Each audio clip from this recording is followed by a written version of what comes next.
Okay, welcome pong muli dito sa ating munting YouTube channel at ito ang inyong Pinoy Firearms Instructor na Gunsmith din naman. Bago ako magpasalamat ay gusto ko lang munang basahin ang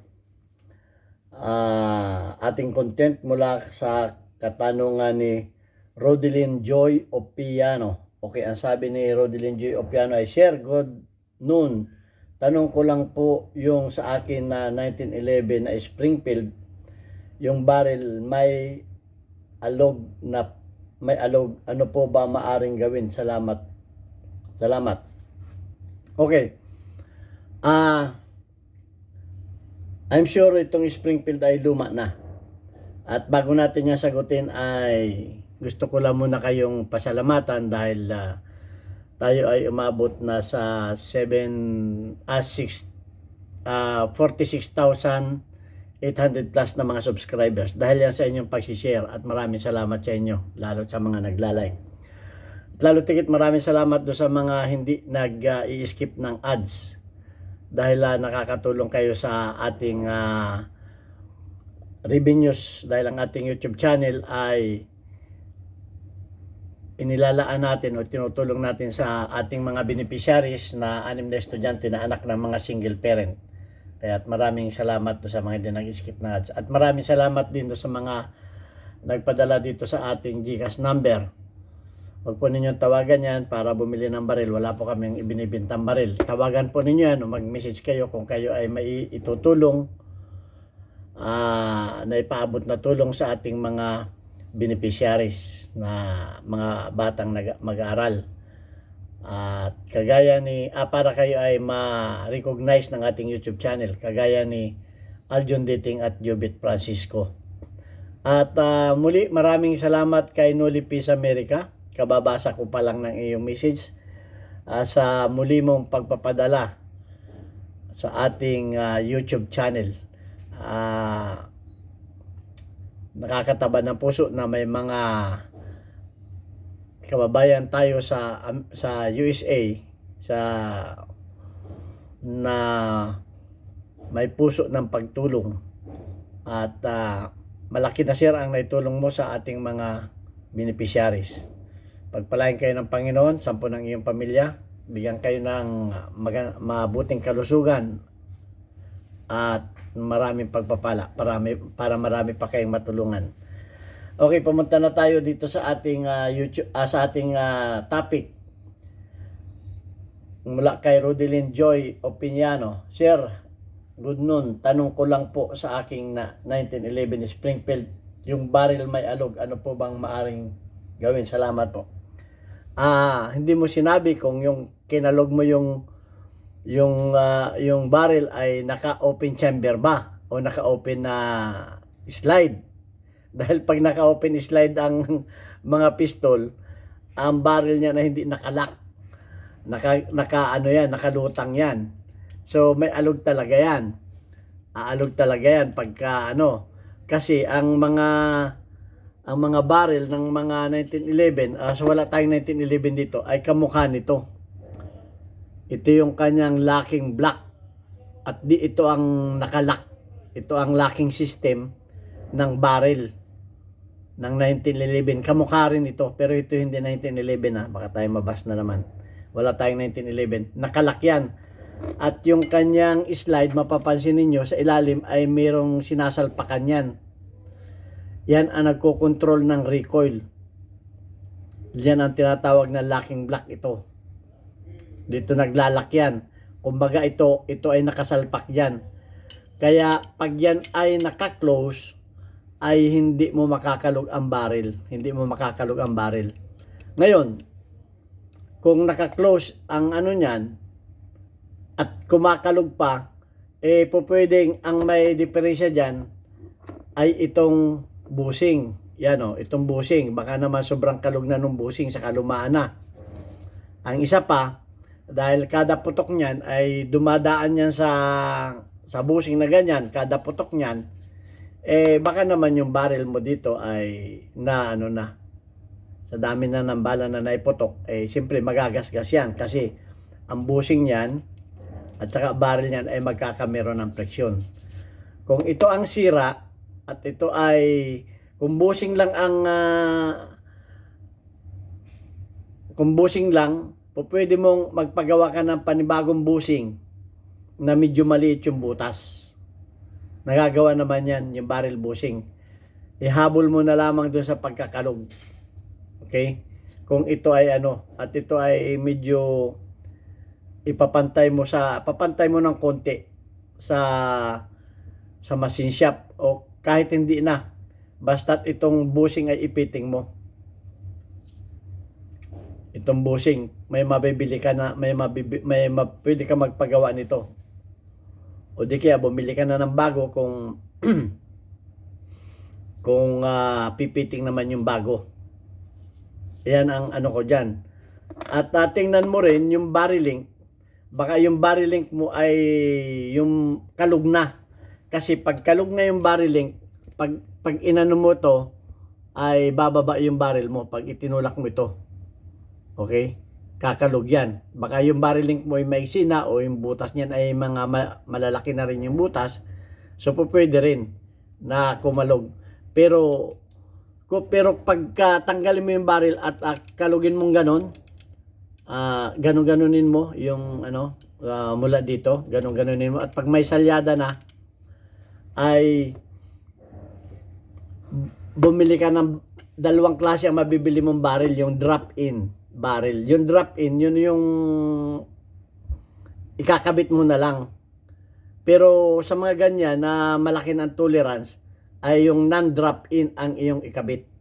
Kasi yun ay medyo malaki ang sukat nun. At yun ay kinakailangan pang ipiting ng mga gunsmith. So, baka yung niyan, yung ganito niyan ay medyo na rin. Kumbaga gastado na rin yung slide niyan dito. So yung non-drop-in barrel. Kasi hindi ko naman i-advise sa iyo na ito ay i-rebuild mo. Kasi pag i-rebuild ito, siyempre maapektuhan yung butas niyan. Kasi mababaga rin yan. At saka madidistimpla yung barrel mo. Okay. Kung sa akin barrel yan, ay pwede kong gawin. Pero hindi ko na rebuild ninyo to. Okay, so yun ang mapapayo ko ay magpalit ka na ng barrel na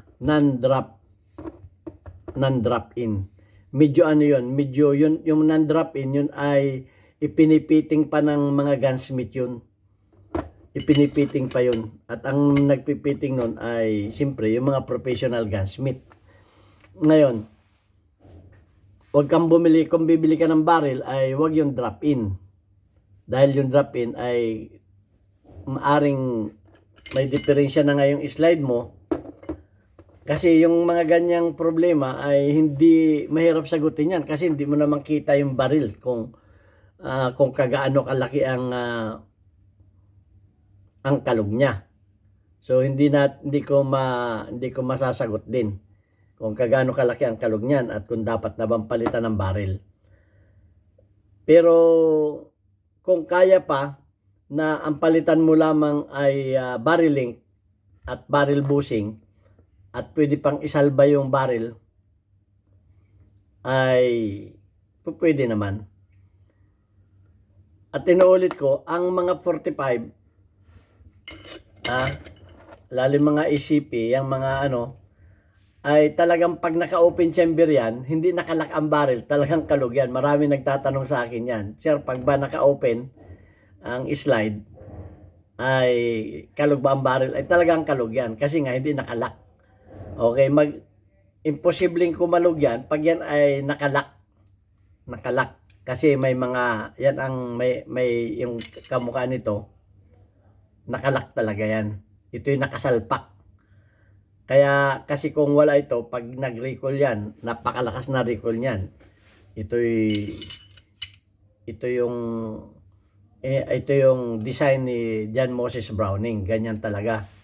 Yung iba ay walang ganyan. Pero na-explain ko na rin ito sa mga iba kong video kung bakit ang mga pistol ay may ganyan at bakit yung iba ay walang ganito. Okay, na-explain ko na rin yan. Baka sabihin naman ninyo, bakit naman yung ibang baril walang ganito? Okay? na-explain ko na yan. Iba ang design. Okay, so yun lamang ang masasabi ko pagkalug na ang barrel. Kung kinakailangang palitan, ang bilhin mong barrel ay yung non-drop-in.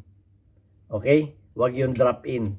Kasi yung drop-in, ano na yun wala ka nang, baka kalug pa rin yun. Yung non-drop-in, kumbaga oversize ng konti yung labas nun. Pero yung loob nun, pareho lang. Yung labas nun ang medyo may kalakihan ng konti. Yun yung mga pinipiting ng mga professional gunsmith, yung mga marurunong ang magpipiting nun. Okay, kung kaya mo namang ipiting, nasa sa ayun na yun, kung kaya mong ipiting. So, ayun lang masasabi ko dyan sa katanungan na yan. At tama yan na magtatanong muna kayo bago kayo gumawa ng isang bagay para magkameron kayo ng idea. Okay, so yan. Wala na akong, at kung meron pa kayong alam na na paraan, ay mag-comment din kayo. At una-una ko sinasabi, checkin mo rin yung barrel bushing at barrel link. Kasi yan dalawa na yan ang naghahawak. Yan dalawa na yan ang naghahawak. Sa dulo, malalaman mo yan. Halimbawa, dito, pag hindi ko alam kung paano mo kinalog pag dito mo ba kinalog? Pag dito mo kinalog at makikita mo naman yan dyan. Pag kinalog mo dito yung barrel, makikita mo naman kung kumakalog.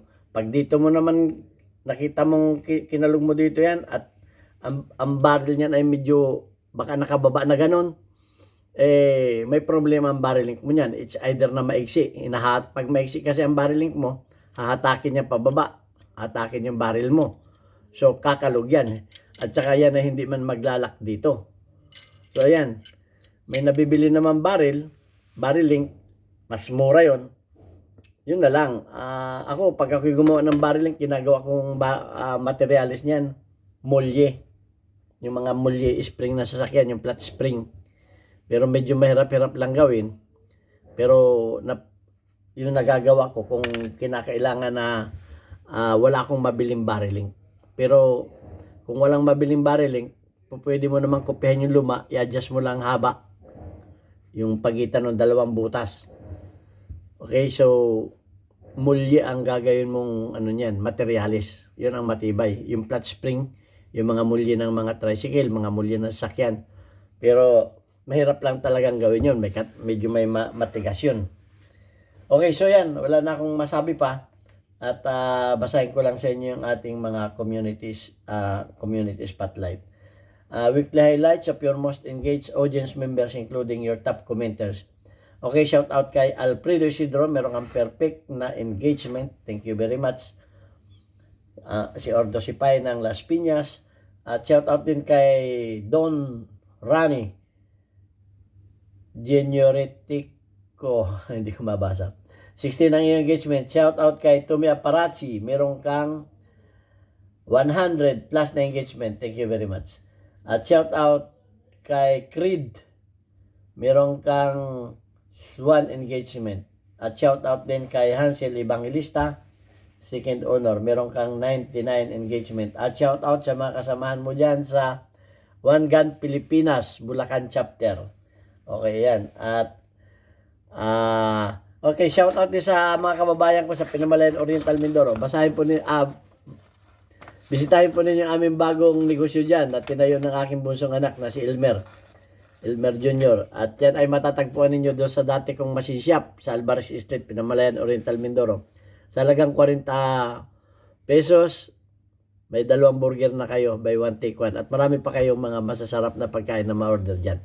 Okay, maraming salamat po sa inyo lahat.